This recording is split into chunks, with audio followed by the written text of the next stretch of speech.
জামাই ষষ্ঠীতে অমিল টাটকা ইলিশ, জামাইয়ের পাতে পড়বে স্টোরের ইলিশ। ভারত এবং বাংলাদেশে এখন ইলিশ ধরায় নিষেধাজ্ঞা রয়েছে, তাই জামাই ষষ্ঠীতে ভরসা স্টোরে রাখা মায়ানমারের ইলিশ।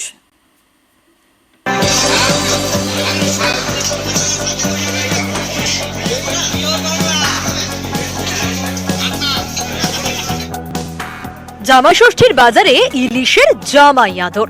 বাজারে গিয়েই ইলিশের খোঁজ, যাচাই করে দরদাম। দাম বেশি হলেও ক্ষতি নেই, জামাইয়ের পাতে ইলিশ মাস্ট। এটাই জামাই ষষ্ঠীতে বাংলার চেনা ছবি। সেই ছবি এবারও বদলায়নি, তবে জামাই ষষ্ঠীতে টাটকা ইলিশ পাবে না বাঙালি, কারণ ইলিশ ধরার উপর মৎস্য দপ্তরের নিষেধাজ্ঞা।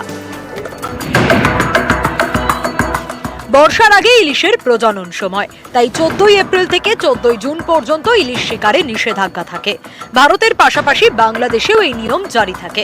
এবার 12 জুন বুধবার জামাই ষষ্ঠী, অর্থাৎ ইলিশ ধরার উপরে নিষেধাজ্ঞা উঠবে জামাই ষষ্ঠীর 2 দিন পরে। ততদিন ইলিশ শিকার করা যাবে না, টাটকা ইলিশ মিলবে না। মৎস্য দপ্তরের অনুমতি পেতে পেতে পার হয়ে যাবে জামাই ষষ্ঠী, তাই স্টোরের ইলিশই এখন ভরসা।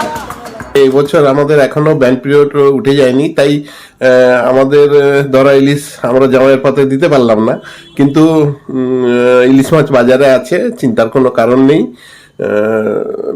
এখন স্টোরগুলিতে জামা ষষ্ঠী বাজারের জন্য মাছ মজুত করা থাকে এবং সেটা মূলত এবছর মায়ানমার থেকেই এসেছে।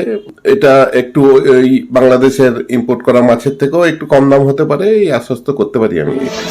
টাটকা ইলিশ না থাক, বাজারে ইলিশের অভাব নেই। জামাই ষষ্ঠীর বাজারে দেদার বিকোচ্ছে বিদেশি ইলিশ চড়া দামে। আপাতত আমাদের এদিকে ট্রলার ফিশিং বন্ধ, যার জন্য আমাদের বাংলাদেশের উপরে ভরসা করতে হচ্ছে। বাংলাদেশ থেকে যে ইলিশ ট্রান্সপোর্টে আসছে, আমরা সেই ইলিশ নিয়ে এখন বিক্রি করছি। 1 কেজি ওজন ইলিশ 1500 টাকা কেজি, 800 গ্রাম মাছ 1200, আর 500 গ্রাম মাছ ওজন 800 টাকা কেজি। ডলার নামলে মাছের দামটা কমে যাবে। দাম যেমনই হোক, জামাইয়ের পাতে ইলিশ থাকছে। স্টোরের হলেই বা ক্ষতি কি? হোক না সেটা বিদেশি, বাঙালি ইলিশ মাত্রেই খুশি। বিশ্বজিৎ হালদার, নিউজ 18 বাংলা।